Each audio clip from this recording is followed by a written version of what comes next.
You know what time it is. Let's hand out some grades for the Miami Dolphins in the 2025 NFL Draft, as well as for their UDFA signings, as it's well up to 15. And, hey, they made some signings last night that I really liked and we're going to talk about. Plus, it's something I was going to talk about anyways, the cornerback situation. And we've got confirmation that the Miami Dolphins have reached out to one of the top cornerbacks on the free agent market. We're going to discuss it all. Do me the favor, smash the like button. Subscribe if you are new. And as always, let's get into this. Loses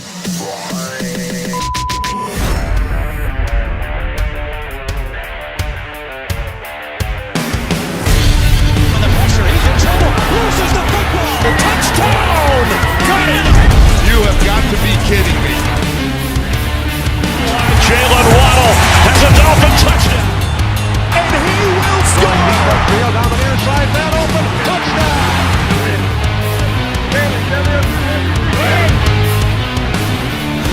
The run from Tua Tagovailoa. Touchdown! He's going deep. He's got it for the touchdown again.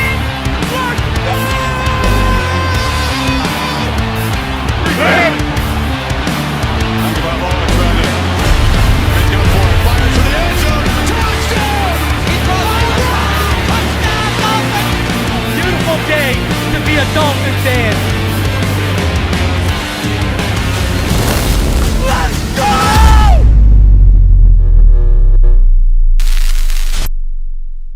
What is good, Fin Nation? What's good? It's your boy Reason. We are back here for another one as our draft coverage continues. Let's go. We are going to go over some grades for the draft, and we're going to talk a little bit more in depth about all the UDFA signings, and I'll also grade them as well.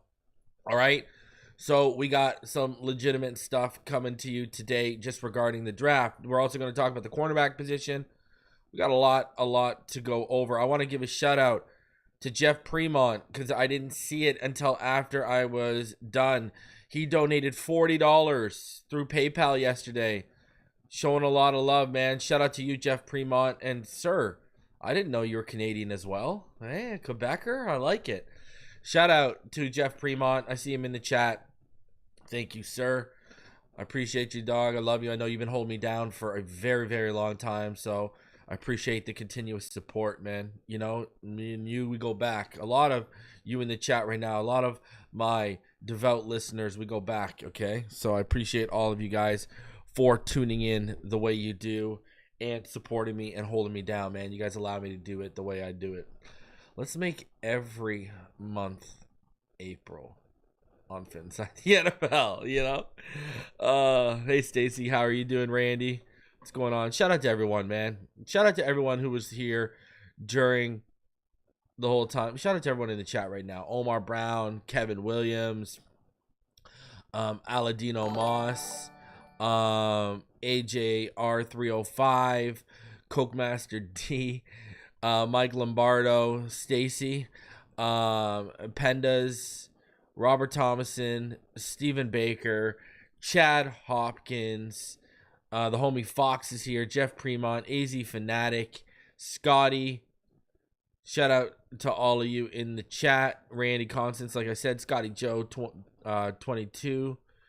Paulie King 305, Justin Vanderberg. What's going on, brother? Anthony Mancini, EM Baller, M Cord. Shout out to the Watch Mister. Can't wait to hear your takes, Reason. Fins up. Appreciate you, sir. The Watch Mister around. The dude who, you know, he's got the routine during the season. Coming here before, you know. It's not even about the donation, Watch Mister. You got to check in before we go live on game day. It's not even about the donation. It's about, you know, that's the routine. You got to at least check in, you know? What it do, Finn's crew, says Paulie King. Shout out to you. Stuart Wallace, Scotland. Keoki Smith, Paul Holland, Day One. I like that name. Change it to Day One. I like it. Oh, man. Oh, I love it. I love it. I love it. I love it. Man, shout out to all of you. What a weekend. I just want to take time out, you know, like I took my victory lap last night, you know. I just want to talk to y'all for a minute here. Over 40,000 views in 3 days. We don't use Twitter numbers over here. Those don't count. People try to use the Twitter viewership. You guys know I stopped even going live to Twitter because it's all about y'all hold me down. If people want to come from Twitter and join all y'all over here, knock yourself out. But man, y'all are the family that have held me down since day one. Okay, so we don't fudge numbers over here and use Twitter to fudge our numbers over here. So I want to thank y'all for just supporting me the way you did. I mean, when we went live yesterday for the recap, we had over 1,000 people. We had over 1,000 people for every live stream over the 3-day weekend. So I appreciate all y'all for holding me down the way you did, man. I really do.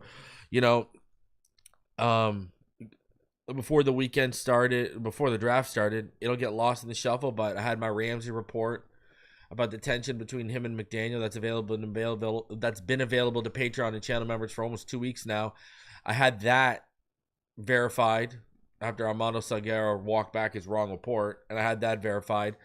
We nailed Kenneth Grant on this channel. We nailed Jonah Savaianaya. We nailed Quinn Ewers. These are guys we've been talking about since, for Ewers' case, August. Since Kenneth Grant and Savaianaya, we've been talking about them since like November. Man, we nailed those.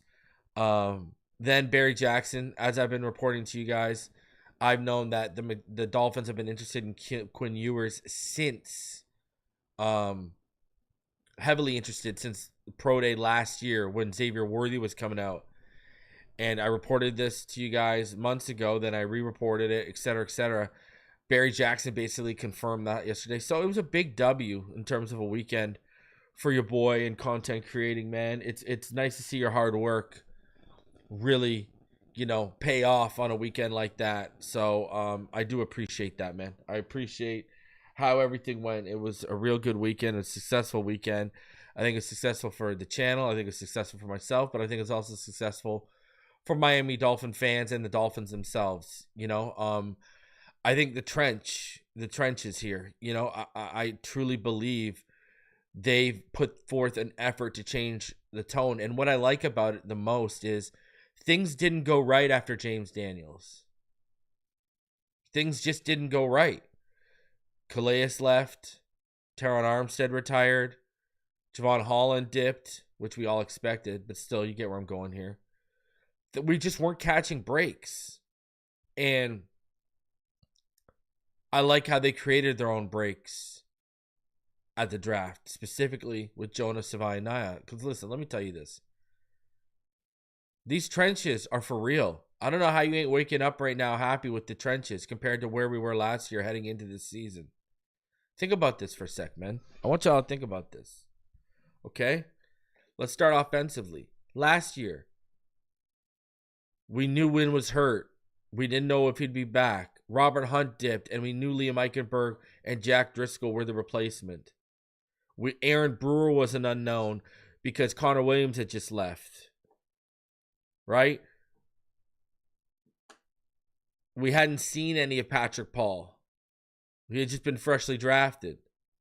Now, you've got some games under your belt from Patrick Paul and some reps that make you feel like, okay, he's probably not going to bust out, He's probably going to give us at least competent, which is all we ask for on that side right there. It's not the blind side. Give us competent there.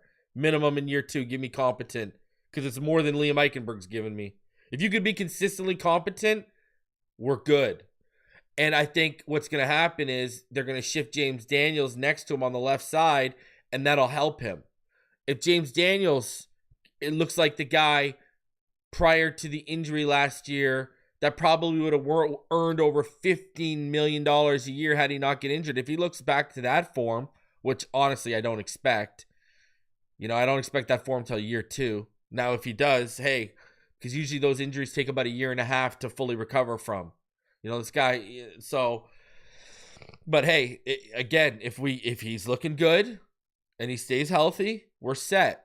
Aaron Brewer is finally going to have competent play on either side of him. He's gone from Robert Jones on one side of him and Liam Eichenberg on the other to James Daniels and Jonah Savaiinaea. Come on. Come on here. Like, are we serious? Now we're going to see Aaron Brewer's best ball as a Dolphin if these guys stay healthy. And if Austin Jackson stays healthy, that is going to that's going to help Jonah Savaiinaea's growth and development massively. Massively. So, you look at that offensive line right now. This offensive line is healthy and starting. You know, like, we saw what a healthy 5 did against Denver a couple years ago with Armstead, Wynn, Connor Williams, Robert Hunt, and of course Austin Jackson. We put up 70 points. HN blew the lids off. Now, is Patrick Paul Taron Armstead? No, that's a downgrade. But I think he'll be a competent starter. I do have faith he'll be a competent starter. Is he a guy I want to leave on an island and I want constantly working in space, pulling across the backside or reach blocking? No. But you can give those things to James Daniels and Aaron Brewer. Right? You can just ask them to be the guys that pull and reach and climb a little bit more. You know? Ask them instead. You know, HN's going to be, 5 yards up field before Patrick Paul, even gets out, 5 yards laterally. Let's be honest here, okay? So, that's what it is. He's not Taron Armstead in the movement skills, but he'll be competent. He's got power. He does move decently, He does move decently. He's a little bit, obviously a bit more slower and clunkier, but he can move a little bit. He's got a little power. If the technique's clean, we'll be good, James Daniels will be able to what? James Daniels will be able to mitigate a lot of the risk with starting Patrick Paul. You will be able to cover that's why it's key that James Daniels stays healthy. I think Paul is going to stay healthy. I think Brewer's going to stay healthy. I think Savaiinaea is going to stay healthy. I think in terms of health, it's Austin Jackson because he stays healthy less than Jalen Phillips and Tua Tagovailoa. And then the other one is going to be obviously James Daniels' recovery. Now, Savaiinaea can kick out.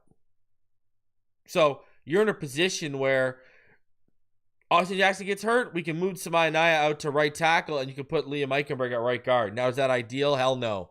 But at least you've got an option, But let's not even talk in that sense. But anyways, my whole thing is, if all these guys are starting, Savaiinaea has Austin Jackson to lean on when he's healthy. And obviously, Patrick Paul is going to have James Daniels to lean on. So, and then Aaron Brewer is going to have the best guys he's had on either side of his shoulder working with them. So, I think they're going to be able to run the ball really well next year. Listen, I'm not one of these people that say, oh, you need it for Tua. Because in terms of injuries. I'm not one that says that because, as I've said, we keep it objective over here. A lot of Tua's recent injuries have not been on the offensive line. Now, did Skylar Thompson get hurt behind them? Yeah. All right. Was the injury a couple years ago when Jesse Davis was his blindside protector on the offensive line against the Bills? Yeah, okay. But we're talking about the recent concussions. They were on Tua playing hero ball, not on the offensive line. Now, where it will improve is there will no longer be an internal clock in Tua Tagovailoa to get the ball out in 2.2 seconds or live to regret or have to move out and extend. Now, Tua won't be the only one who will eat off that. Jonnu will eat. Your receivers will eat. Because now Tua will have more time. If he feels a little pressure, he'll be see, here's the thing, what we're going to see here. And this is what you saw in the 70-point game. And this is what you need to see with a 17. And this is what we haven't built yet. By not having a consistent offensive line, you have not given him reason to, A, change his internal clock, but we have not seen Tua fully trust an offensive line yet. Tua has elite feel for the pocket, elite pocket presence. All right, we all know this. But sometimes he can rush his... You can see, mechanically, he can rush himself, right? Mechanically, he can rush himself, where you find him throwing with upper body instead of drive from the lower half and getting proper torque and having that kinetic chain of energy. You will see bad mechanics. And why? It's because he doesn't trust the offensive line. Happens to a lot of quarterbacks, And I think now you might see we're going to see a level of comfort, which could lead to even better mechanics and even better feel for the pocket at the NFL level, et cetera, et cetera. And it's going to give him more time to deliver the football, more time to progress through his full field reads, It's going to, and what's it going to do for McDaniel? A consistently healthy offensive line of those 5 would allow Mike McDaniel to open his playbook. You will see play calls and designs we haven't seen yet because they haven't been able to properly execute because they've been such a short to intermediate attack the middle of the field, and then when you pull them up, okay, now take them over the top. But now if you can consistently have a good offensive line and consistently run the ball, now you're threatening defenses. Well, okay, stack the box, go over top. Don't stack the box, go too high, we'll kill you underneath all day, and we might beat you if we get you one of those safeties, 2 high safeties, one-on-one in the back, one-on-one in the open field with one of our guys like Achane or someone, or Tyreek or someone. So now you've created serious conflict, and it all starts at that offensive line, and I've been saying this for years. Why do you think I've been saying for years? The motto on this channel is what every offseason heading into the preseason. This team will go as far as the offensive line takes it. I've been saying this for I've been saying this since I started this channel, March 2020. I've been saying this. It's my motto. It's all 22 or nothing, and this team will go as far as the offensive line takes it.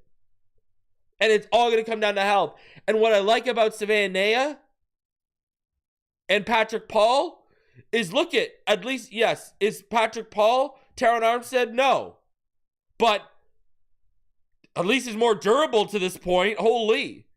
Savannah, durability we're adding. You know what I'm saying? You guys know, I wanted to double dip. There's a world if we landed a guy like Tate Ratledge. Now I know Savannah, he wants to play guard. But I'm telling you, there's a world if we landed... Okay, let's say this. Let's say we missed out on Kenneth Grant and somehow Armand Membo fell to us. There's a world if we landed Armand Membo and I would turn around and double dip with Savannah. And I would have said, hey, Austin, you go down, bud. But they locked themselves into that money, which I didn't want them to do. Anyways, and then defensively. Good luck running the ball against us. Look at what... And people want to say, oh... I've seen all these different narratives about how they're building it, and they don't care about the secondary and blah, blah, blah, blah, blah. Well, we're going to talk about that today. No, it's clear Grier has a game plan, but no. What we're going through right now is the phase of a team that was built from a draft and financial standpoint in terms of investment. We were built from the back up. Now we're being built from the front back. That's what you're seeing. Look at the investment they tried to make. They tried to get Dre Greenlaw. They didn't want Tyrell Dodson. Tyrell Dodson was option B. And I know they loved Carson Schwetzinger, but he wasn't going to fall to them. And I think that might have been what even forced them up even higher on Savannah. But anyways, look at what they were trying to do. They were trying to build an elite front seven. And I'm going to do a video on it because this is something I've been hinting at for quite some time. And I said I'm going to do a video on it, but I want the draft to play out. And yeah, that video's coming now. But they were trying to build an elite front seven. You know why? Because they're not going to worry about these guys having to hold their coverage for 4 or 5 seconds. They're trying to change. Not only are they trying to get nastier in the trenches, they're trying to change the guys are having picnics in the pocket against us. That's what they're trying to change. And you're going to. Who's going to run against us? I'm telling you, Kenneth Grant, we're talking about Vita Vea, elite athletic Vita Vea upside. The pass rush upside right now. Think about this guy. Look at the way he wins with his power, with his length, with his explosiveness and athleticism.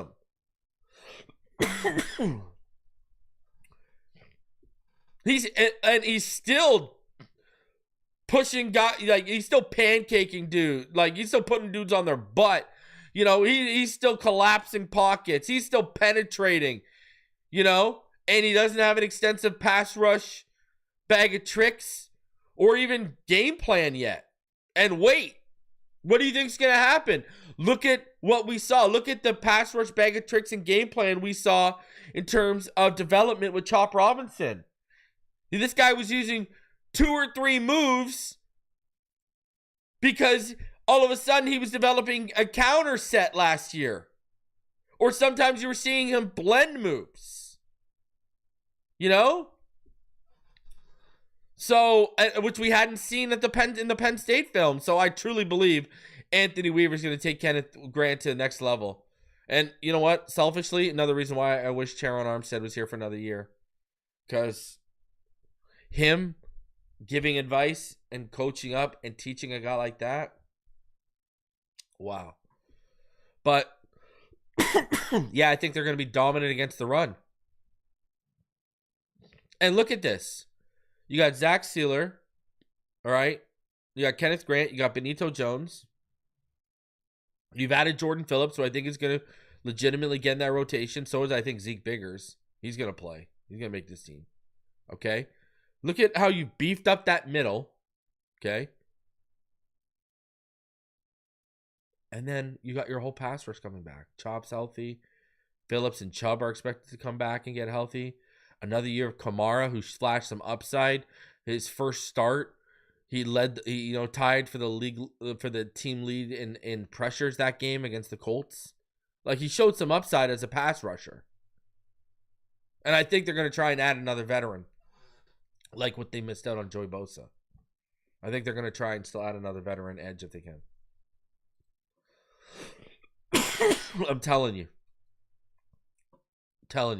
But anyways, let's talk about corner. Before we get into my draft grades and everything, let's talk about corner, okay? Because I do, and I was going to talk about corner before this article from Barry Jackson came out today. And I was going to talk about corner because of this. All right, so let's talk about this. So this was a quote, from one of the press conferences over the weekend from Chris Grier. He's asked, recognizing that you can only do one thing at a time, how concerned are you with the cornerback situation at this point? He said, quote, the draft is not over. And as well as there are some players still pro free agents that we talked about, and there may be opportunities through trades with other people. It's something that we'll address and keep working through, but we're still early in the draft.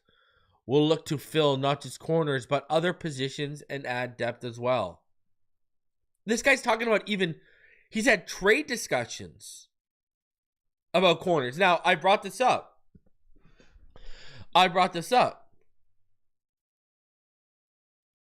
Let me ask you this. Ramsey for Jair Alexander straight up? Or Ramsey in like a late day 3 pick for Jair Alexander straight up? I might do that. I've talked about this before. That would be very, very interesting. Do you call a team, you go look at a team like, I don't know, go look at a team with some real corner depth right now that they got going on. And, and you might be able to find a suitor, but I don't know. Jair Alexander is probably the biggest name that we know is on the trade block potentially. That's probably the biggest name, I want to say. Easily. So, But, obviously the issue is, okay, his health. So, I mean, I don't know. But I do think Jair Alexander is definitely someone that is on the trade block. And, I would have a straight up conversation. Like, I would say, okay, I'll give you straight up. Now, I know Craig Newsome might be on the trade block too, because he had a down year. He has a $13.3 million 50-year option this year. So he lost his job last year. So Craig Newsome is out there. I know that for Cleveland. Detroit, Amik Robertson might be out there. Obviously, Jair Alexander in trade talks make sense. Kansas City might have Jalen Watson out on, he's only 27. Jalen Watson's probably going to be out on the trade block right now. Yeah. If you want to add a safety, a guy like Tyrann Mathieu might be on the trade block too. But those are some names for you that might be on the trade block. Jair Alexander, Jalen Watson, Amik Robertson, and Craig Newsome. Those are some names that make sense that might be on the trade block right now, that they've been talking to. Now, when you get into like free agents, I brought some of these names up, right? Rasul Douglas, Mike Hilton, and Asante Samuel Jr. are probably like the cream of the crop. CJ Henderson and James Bradbury would probably be in the tier underneath, but I don't think Bradbury got hurt last year. I don't think he's played in a while, right? But they would be in the tier underneath. So would Amani Uruware would be in that tier underneath them too, probably. But it's pretty slim pickings. Like, then you start getting to like Eli Apple, Troy Hill, bringing back a guy like, Kendall Fuller. So I think, if you don't get a Rasul Douglas, a Mike Hilton, an Asante Samuel, a CJ Henderson, a James Bradbury, or even an Amani Oruware. I think if you don't get one of those guys, it's pretty. And honestly, really, if you don't get Asante Samuel, you're pretty much, Rasul Douglas is almost 31. Mike Hilton's 31. At least Asante is like almost 26. He's 25 and a half. James Bradbury's almost 32. Amani Oruware is 29. So at least that's a little like, okay. Jack Jones is out there. Sorry, I forgot him. He's 27. But yeah, I would be targeting Asante Samuel. And if you are targeting a guy like Asante Samuel, you can't really trade Jalen Ramsey for, anything cheap. Because you can't really trade him for anything cheap. You got to get something in return. And like, I'm talking about like a 7th. You can't trade him for 7th. And you can't trade him pre-June 1st if you want that money. And maybe they're looking at getting Asante Samuel and trying to show Jalen they're serious. I don't know, but it's irreparable to me. But sticking with like the corner situation, this is what Barry Jackson dropped today, all right? He said, Dolphins general manager Chris Grier reiterated Saturday that the Dolphins will be active in veteran free agency after the draft. Miami could be adding players early as this coming week. Free agents no longer count toward the compensatory draft formula beginning Monday. The top priority is cornerback, where Miami has only 2 proven starting caliber players: disgruntled Jalen Ramsey, who the team is trying to trade, and Kader Kohu. Cam Smith, Artie Burns, and Storm Duck likely would be corners 3 through 5 if the season regrettably started today. And 2 for 4 without Ramsey. Oof. The Dolphins need another defensive lineman to complement Zach Sealer, Kenneth Grant, and Benito Jones. There are very few options with Minnesota's Jonathan Bullard and former Dolphins player Raekwon Davis, the best of the bunch of unsigned defensive linemen. The Dolphins could use another edge player behind Jalen Phillips, Bradley Chubb, Chop Robinson, and Cam Good. I guess he forgot about Zeke Biggers, but okay. The options there could include 2024 Dolphins starter Emmanuel Ogbah, and I would like Zadarius Smith. If you added like Zadarius Smith and Asante Samuel, that'd be very good. But cornerback is clearly the top need, and I'd also try and add another veteran guard if I could. A look at veterans who remain undersigned. Rasul Douglas. Look at this. The Dolphins have been in contact with Rasul Douglas. Started 15 games for the Bills last season, and they have been showing interest. He has a good career, 19 interceptions, and 80 starts over 9 seasons. Now, he's 30 years old. He allowed 72% of the passes in his coverage area to be caught last year. He had 122 passer rating against, so you don't want him as corner one. So, oof. He was very good in 2023 for Green Bay. And following a trade to Buffalo, where he had 5 picks, 3 fumble recoveries, 1 sack, and a career high 2 touchdowns in 16 games, 15 starts, despite playing part of the season with a torn MCL. So that could explain the dip too, right? He's still recovering from that MCL and the surgery. So, but, older. Now, this is who I would want. Asante Samuel, the former Chargers first-round pick out of Fort Lauderdale, St. Thomas Aquinas. This is who I want. Now, he missed 13 games last season due to a shoulder injury. So, according to the NFL, he's representing himself in contract talks. That's all going to come down to the medicals. James Bradbury, second team All-Pro in 2022. He missed, there you go. Yeah, I was right. He missed last season's Eagles Super Bowl run because of a torn Achilles sustained in late August. He had 19 picks and 112 passes defended in 8 seasons. So, there you go. And there was initial contact between the Dolphins and Bradbury's camp a few weeks ago, but it's unclear. So there you go. We can confirm Rasul Douglas and James Bradbury. They've had some contact with.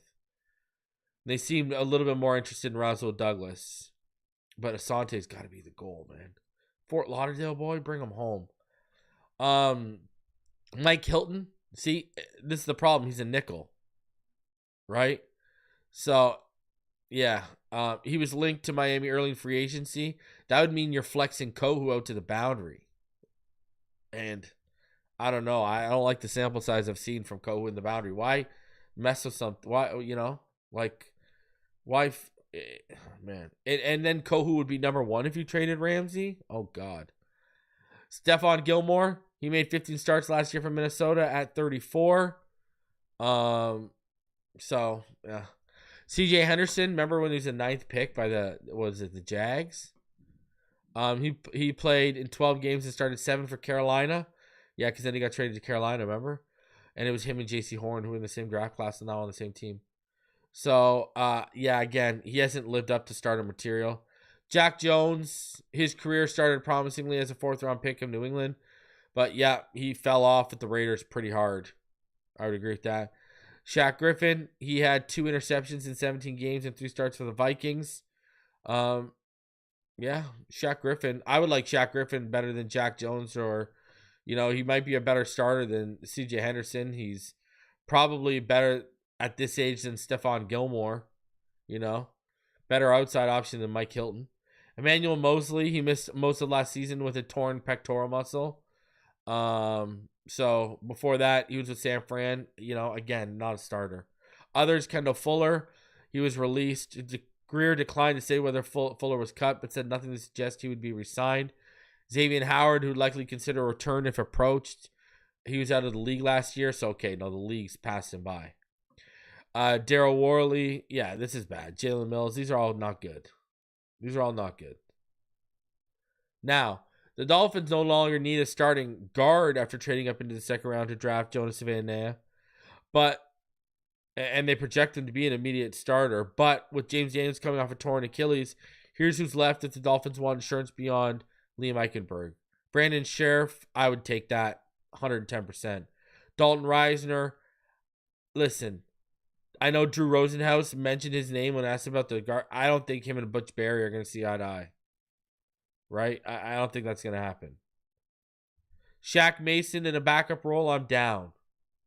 Will Hernandez in a backup role, I'm down. Isaiah Wynn coming back, who Chris Grier won't close the door on, I'm down. Cody Whitehair, I'm down because he can play guard and center. A depth. I like all these options as depth, minus like Reisner. But if you sign a Sheriff, a Shaq Mason, listen, I'll give you the order, all right? I'd probably go Sheriff, Will Hernandez, Cody Whitehair, Isaiah Wynn, Mark Lewinsky, and then Shaq Mason. If you could sign one of those guys, and then if you could sign an Asante Samuel, man, at least, sign Asante and Razzle. Now we're cooking, baby. All right, now we got something. That's how I see it, at least. So, let's get into my grades for the Miami Dolphins and the 2025 NFL draft class. All right? Got a lot to go over here. So, here we go. And before we do, let me just cook. All right? Sorry. I got to. Especially because it's a Sunday. Jesus is king. First of all, the number one quarterback coming out next year is Garrett Nussmeier. All right? Watch Lenore Sellers from South Carolina, too. I like Aller. He's my QB, too, but Lenore Sellers is going to catch up. Arch Manning. Have you watched Arch Manning? Arch Manning is not pro-ready right now. He got benched last year. They went back to Quinn Ewers, the guy Miami just drafted. They went back to him when he got healthy because Arch was not. Go watch my wide receiver big board. Plenty of instances of him underthrowing Matthew Golden, and you can find it all over the film. So everyone's just fixated on the Arch Manning name right now. It's a name. He's not ready yet. Arch Manning is not ready yet. He did not look pro-ready last year. At all. Just like Nico Iamaleava did not look pro-ready last year at all. Now, are these guys going to take developmental leaps? They should, because both have said, and their camps have said, they're not coming out until at least 2027. Now, I would trust Arch Manning to take the leap instead of Nico Iamaleava. But to sit here and say, you got to tank for Arch, that is disingenuous and ignorant right now because of where he is in his developmental stage. So, you can't sit here and say, well, stack picks for 2027. What if Arch gets hurt? What if Nico gets hurt? You don't know this is football. You don't know what's going to happen. What if they want to stay an extra year because the nil money's so good? Do you know what kind of money Arch Manning's going to make in college before he comes out? And Sellers is not ready yet. Sellers is not. Now, he's eligible to come out this year. But you watch Sellers last year, he's not ready yet. But the upside is high, clearly. If that guy takes a leap this year, look out. Just like Nussmeier. If Nussmeier takes a leap, you're going to be talking potential Joe Burrow. Do you know who Garrett Nussmeier's father is? He just got named the OC for the New Orleans Saints.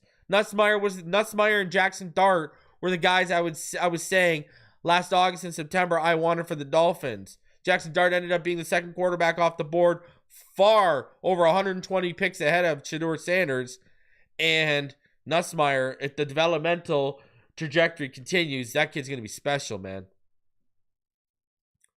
So let's get into these grades, all right? We got some grades from the draft. Let's get into it. So, let's start off with Kenneth Grant. You already know where I was going with this. That's an A+. That is an A+.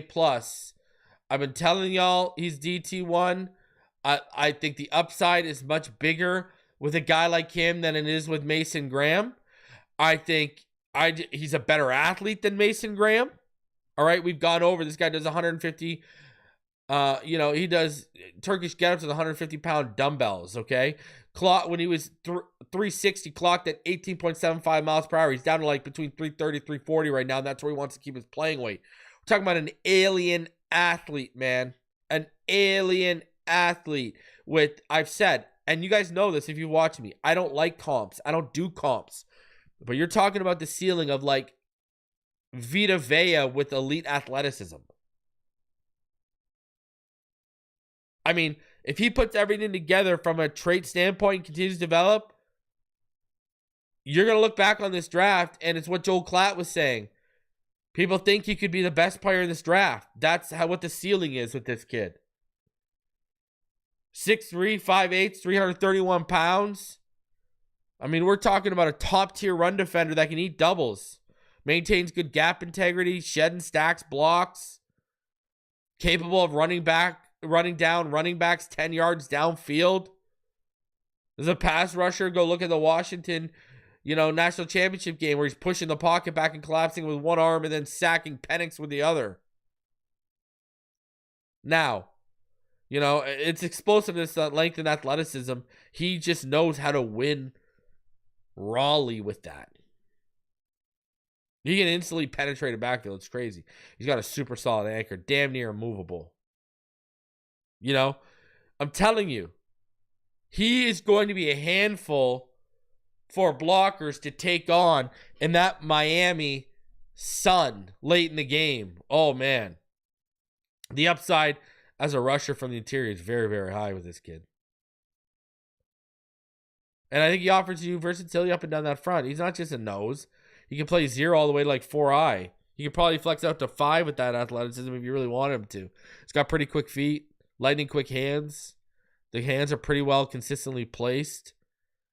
Can send that thunderbolt through a blocker to stun them with his punch when he lands it. And man, he'll do whatever it takes to impact the play. This is talking about a high, there's a reason why John Gruden named him his grittiest player of the draft. I love him. Love him. A+. Now, Jonah Savaianaya. I'm sorry, man. I got to go A+ on this as well. You already know. I've been dreaming about him as the fit on the interior and as a swing guard in a pinch. That's been a dream of mine since November on this channel. So these are my two biggest draft crushes of the draft, and they took both of them.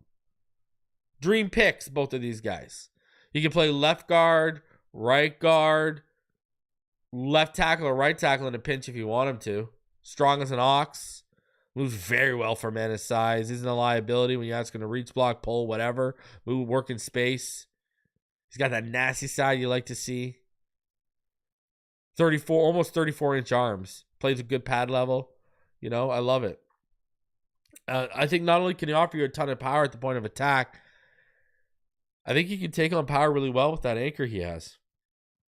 I think he's a really good pass blocker and run blocker. Passes off blocks well. He shows his high IQ. Makes his pre-snap, post-snap IDs across the line for movement, indicating blitzes, loopers coming his way, stunts, whatever. Always looking to make that block, man. Relentless motor.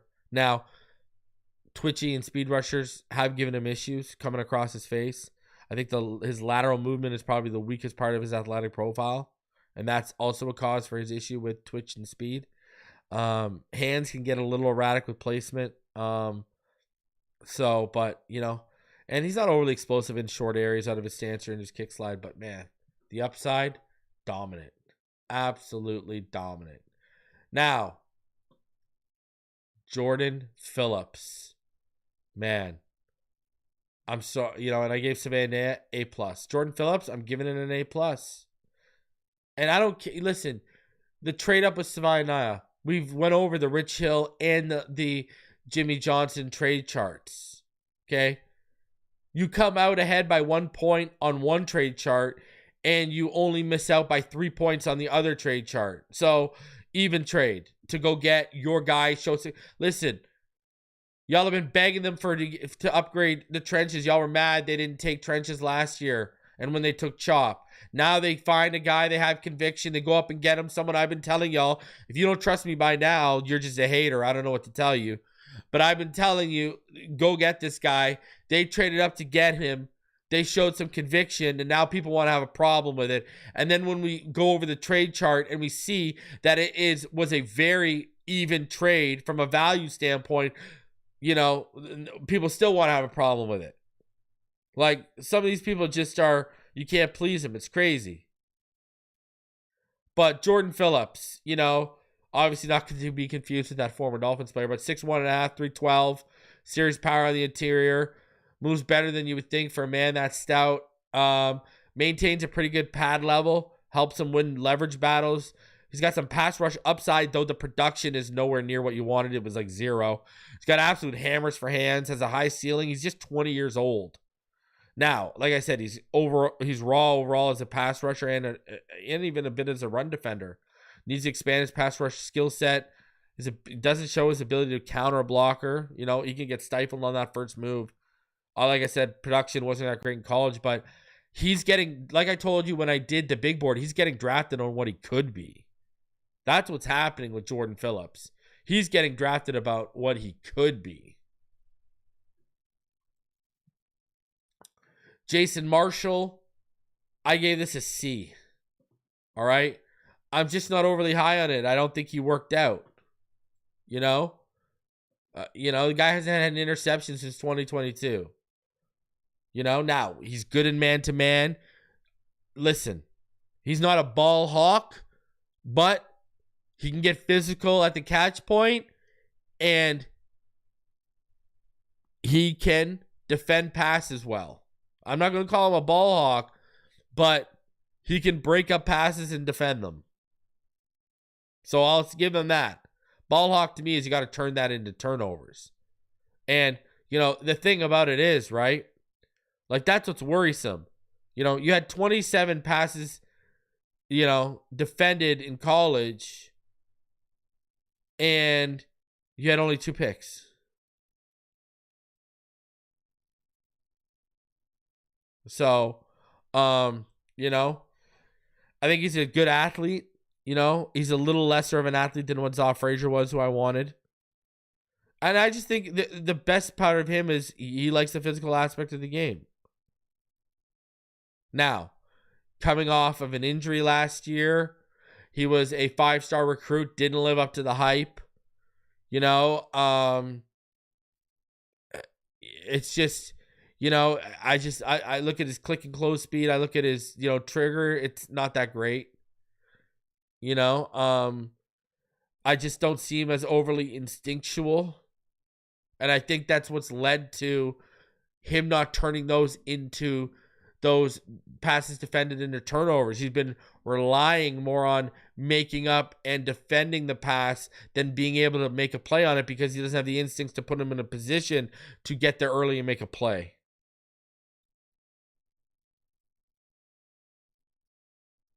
Now, I think he misses tackles a little bit too much too. So, and again, coming off a torn labrum, and I've said this before, there's guys on the board at corner, safety, and at guard I would have doubled down on. Dante Trader Jr., I watched him pre-draft. So, 5 interceptions, over, like, I like this better. But there's a free agent signing, a UDFA I'm a little bit more excited about. But I like this signing better than, I like this draft pick better than Jason Marshall Jr. Obviously, the guy offers you, like, more ball production. He's a good athlete, man. Remember, he's a 5-star lacrosse recruit. I think he was like the 9th overall lacrosse recruit when he was coming out. And he was, the 49th ranked cornerback in football when he was coming out of the 2021 recruiting class. So, I think he's got better instincts than a guy like than Jason Marshall. I think he's a better click and closer. Again, another guy who loves the physical aspect of the game.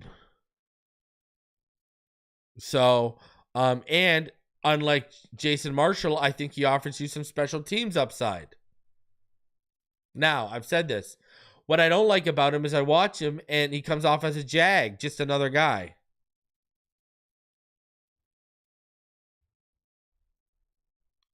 I think he's another guy where, because, you know, talking about a guy who's under 200 pounds, under 5'11", you know, when that technique falters, you know, he can whiff on tackles. So, yeah. And I think he's a good athlete, but he's not going to be dealing with like twitchy and explosive and, you know, speedy receivers. That's just not going to be his thing.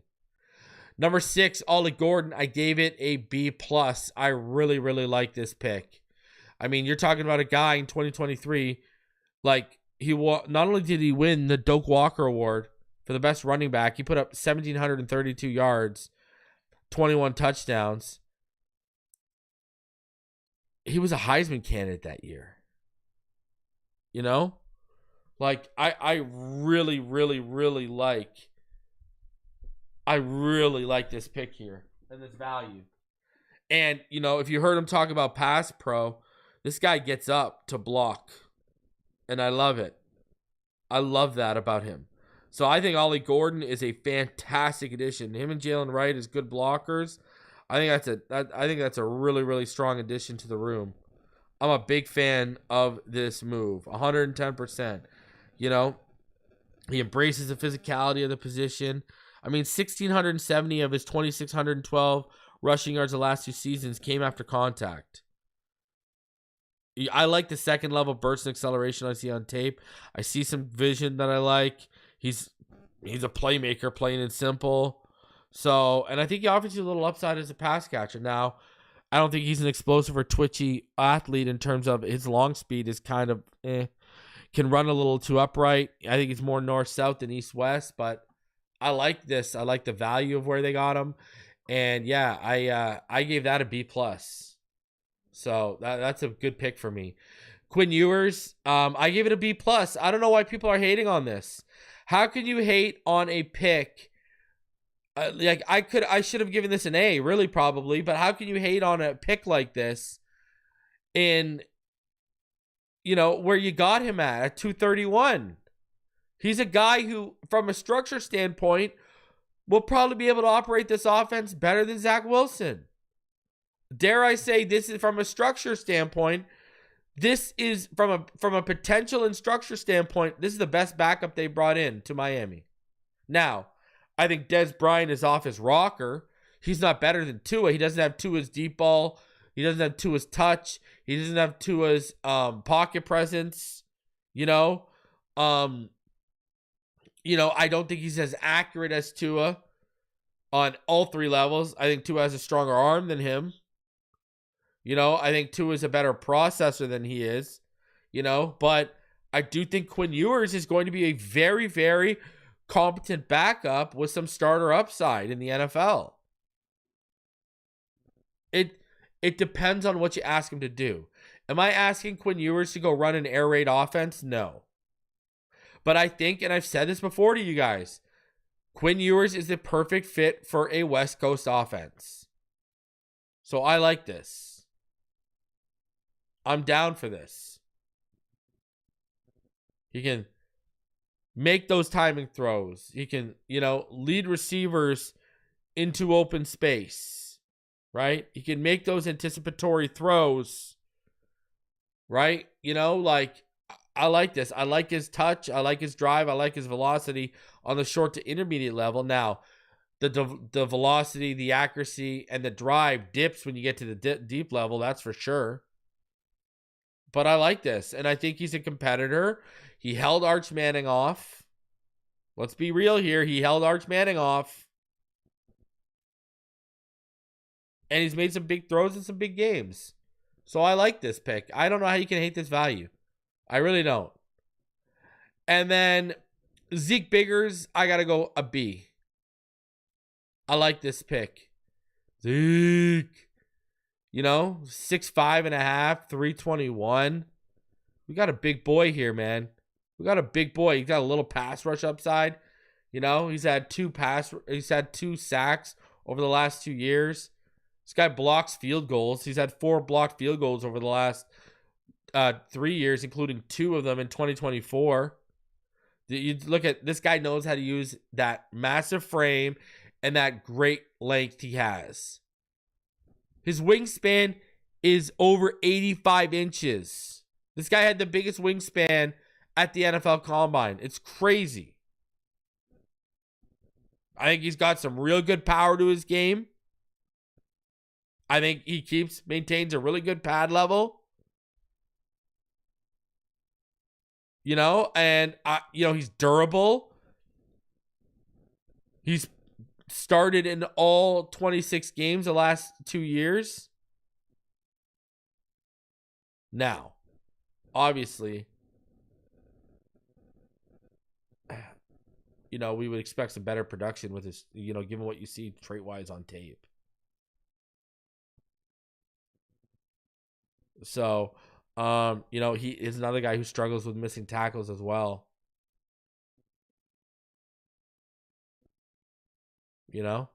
So, and I do think he needs some he needs some fundamentals coach up to his game. But again, where you got him, I like it. So overall, I give them their draft. I give it a B+. I give that draft a B+. 110. I'm sorry, I'm going there. That's a B+ draft to me. Now, let's get into the UDFA class. How do I grade out this UDFA class? And this UDFA class is going to get a really good grade. And remember, I'm not trying to look like a homer. I'm not trying to be biased. I'm pretty sure last year, if I remember correctly, the UDFA class got like a C- last year. So, I mean, the receipts are out there. I'm not biased. I try to keep it objective. No, the UDFA class last year got a C+. And the draft class last year, it got an A- last year. So I gave it a little bit higher of a draft class. But it's those C's really drove that down. If those C's didn't happen, this would have been, where would have been. So I actually had a better draft class last year. So I'm not being a homer. That's number one. And number two, here we go. Because we got more picks this year, and those C's drove down the because I do a grade calculator and everything, so this is all legit. It's not me just pulling numbers out of it's not just me pulling numbers out. And then so for the UDFA class last year, the UDFA class for me was a C+. So this year, the UDFA class, it's a B-. Let's go. Let's go. So let's talk about this. Jalen Conyers from Texas Tech, tight end. Guys, I'm going to tell you this right now. He's going to beat out Julian Hill. He's better than Julian Hill, people. He's better. Praise the Lord. We upgraded over Eichenberg and Julian Hill. He's a really, really good athlete. He's 6'3.5", 260, ran a 4.74 40, a 2.76 20-yard split, a 1.65 10-yard split, a 35.5-inch vertical, a 10-foot 1-inch broad jump, a 4.27 short shuttle. This is a really good athlete we got here. I am down. He was my number 10 tight end on my board. He was my number 10 tight end on my board. Him and Luke Lachey were my highest rated UDFAs. You're talking about outstanding short area. Man, this guy's got burst, explosiveness, quickness in short areas. You love it. Man, I love it. I love it. Catches away from the body, good body control, has a pretty good route tree already. He's a pretty good blocker. Man, I love this. I love this. This guy's going to be...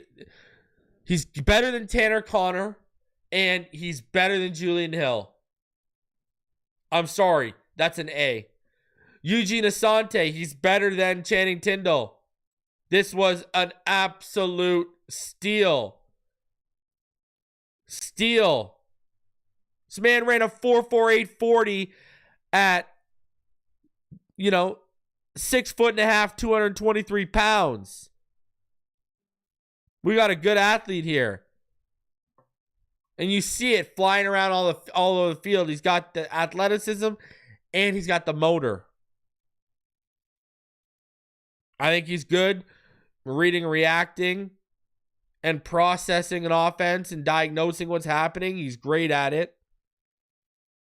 He's got some power to his game. Right?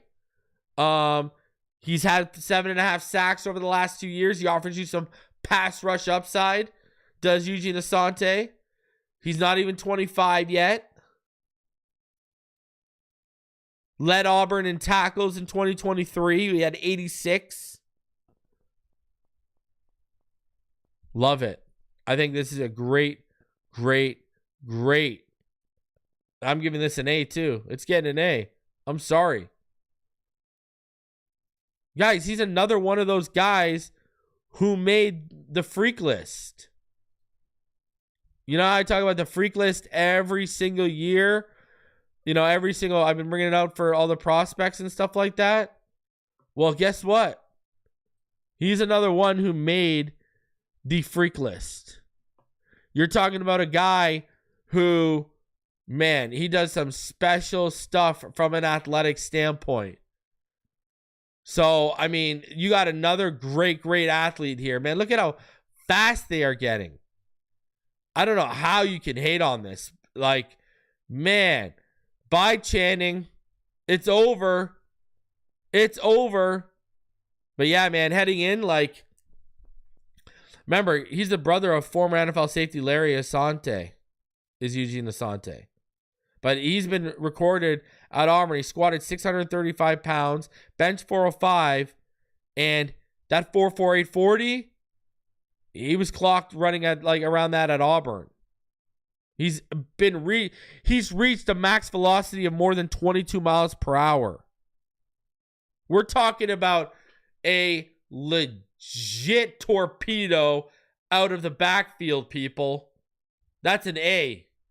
That's an A. Andrew Armstrong, we're talking about people being on notice. Eric Izakama, you are on notice. We are talking about a guy you just added who's coming off an 1,140-yard season. 22 touchdowns. Now, he only had one last year, but he had 13 in 2022 and 5 in 2023. Let's go. He led the SEC in receiving yards last year. Second team all SEC. He did miss a game because of a hamstring issue. But he led, in Arkansas, the year before, he led Arkansas in receiving. You're talking about some legit, we got, 79.5-inch wingspan, 6'3", 6'8", 202 pounds. I love it. You got, man, this guy looks like a gazelle when he's running down the field.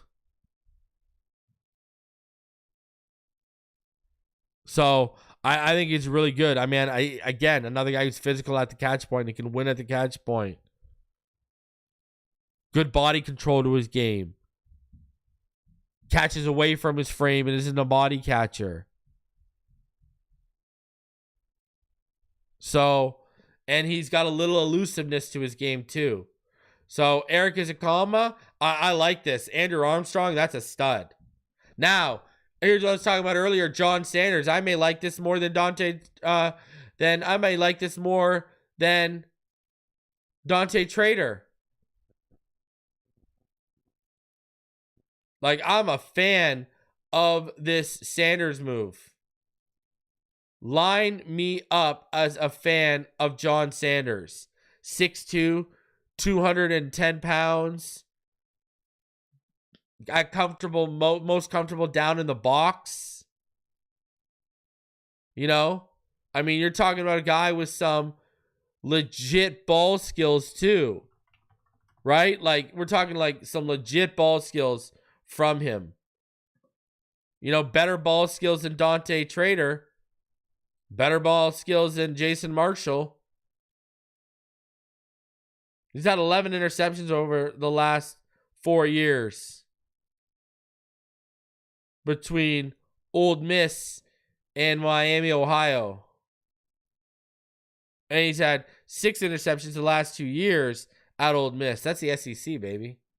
Say what you want. I don't care.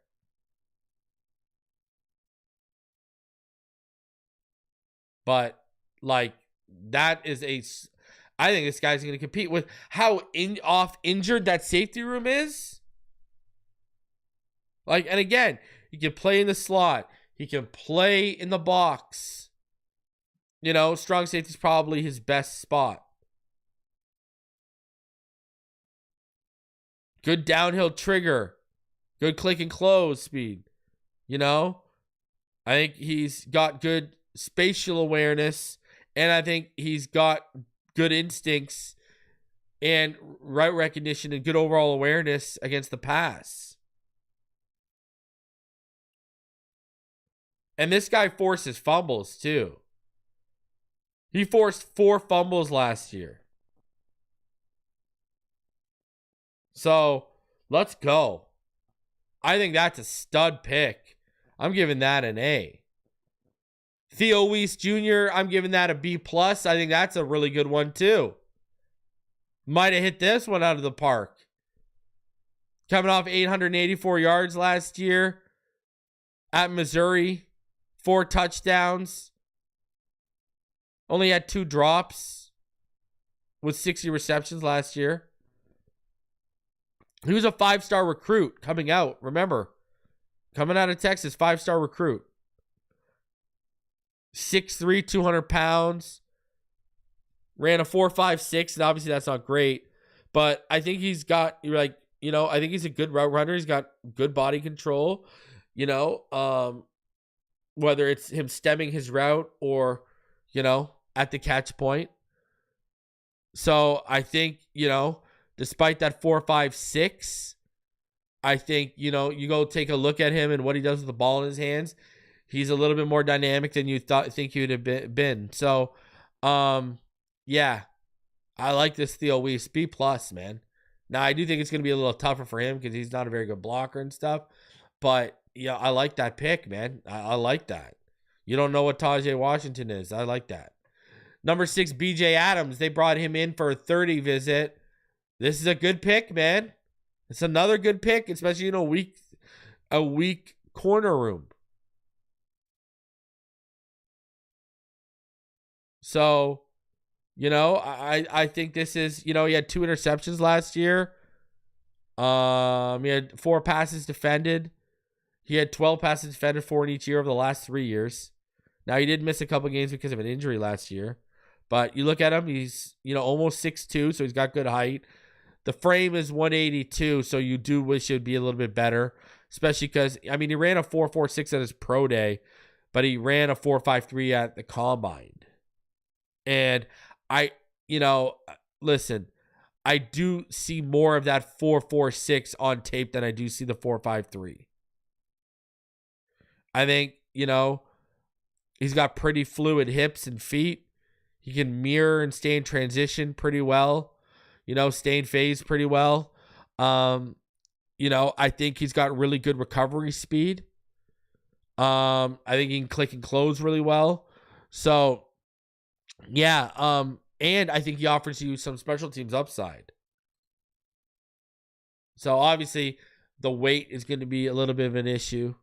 All right? I think agility, change of direction-wise, it's okay. You know?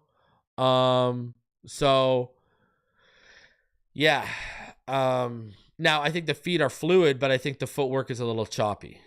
And that's where he can look clunky, or that's where he can look like a little choppy in transition, is because of the footwork. And I also do think he needs to relax on the flags. I think he got like 16 or 17 flags during his time in college.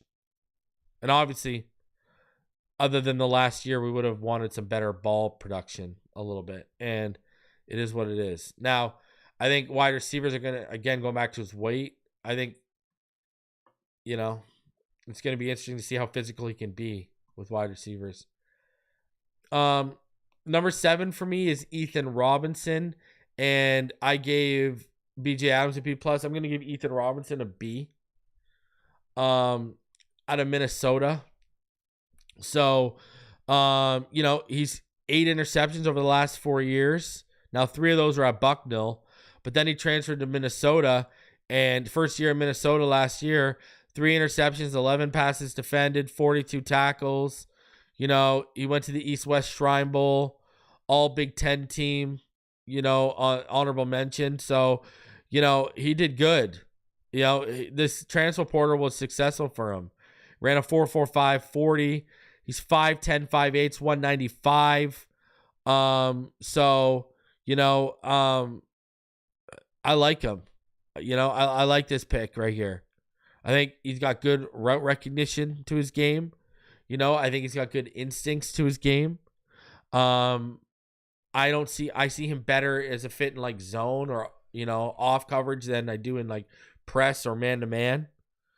So, and you know, I think he's got a bit of a dog in him too. So I like that pick. I was watching him yesterday. So I went and watched the guys that I hadn't watched with. I was up late last night watching them. So,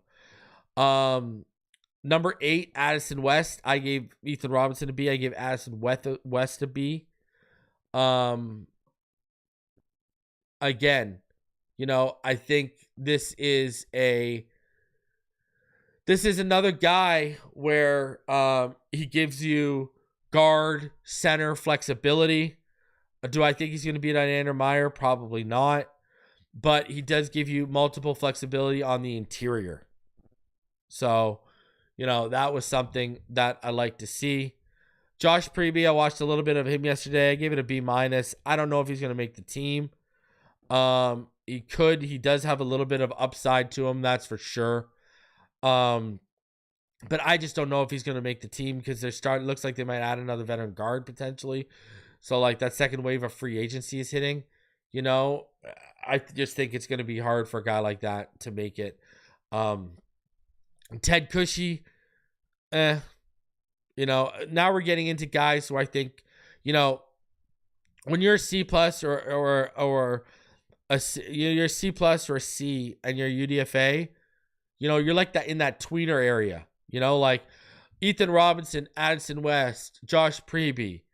I think they have a, you know, B to a B-. You got a small chance to make the team. C+, you know, to C, you're in that tweener area of small chance to make the team towards unlikely. And that's where these guys like Cushy, Noel, and Monterey Baldwin fall. I don't think Alex Huntley, Neelan Hibbert, or AJ Henning are going to make the team. I wasn't impressed with any of those guys. Neelan Hibbert, what are you doing? Like, if you're moving off Ferguson, then there you go. Then go get, you know, Neelan Hibbert. But, yeah, I see the best chances to make this team, I think Jalen Connors is going to make the team. I think Eugene Asante is going to make the team. I think Andrew Armstrong is going to make the team. I think John Sanders has a real good shot. I think Theo Weiss has a shot. I think BJ Adams has a shot. And then, you know, Ethan Robinson, Addison West, Josh Preby are kind of crapshoots. But then, like, Ted Cushy, you know, Nate Noel, I don't like these guys' his chance. Like, Nate Noel ain't beating out Madison, ain't beating out Wright, ain't beating out Ollie Gordon, ain't beating out Achane, and they're not carrying 5, right? So that's how I view that. Now, when I combine those two grades, the total draft grade for the Miami Dolphins I have this weekend is a B. That is what I have for the Miami Dolphins this weekend. A B grade. And I think that's fair. I think that sits well with me. And last year, just in case you were wondering, for last year's draft, I graded them out with a B. They ended up with a B last year. So those back-to-back B grades. Listen, I grade out each individual player and then I calculate them and I put them into a grade calculator and we go from there. So that's a B. So I'm taking that. I like it. It's good. That's a good draft. So, man, here we go. Draft content ain't done. Now we're going to get into deep dives and prospect profiles of these players. And I'm going to get even deeper into how they fit, what they are, what their projection is, and all that. So we got a lot more content. And remember, OBJ last year was signed on May 3rd. Well, could we see a cornerback signed this week or next? If they follow the trend of last year, there's a good chance. So be on the lookout for that. Still a lot more coming, and we're just starting May, all right? Fins up all day, every day. Smash that like button. Subscribe if you are new. Again, I appreciate all you and the support you gave me this weekend, but we ain't done. Let's keep it rolling, all right? Over almost 600 of you in the room right now. Smash that like button. I love all y'all. I'll see you on the next one. Fins up all day, every day, baby.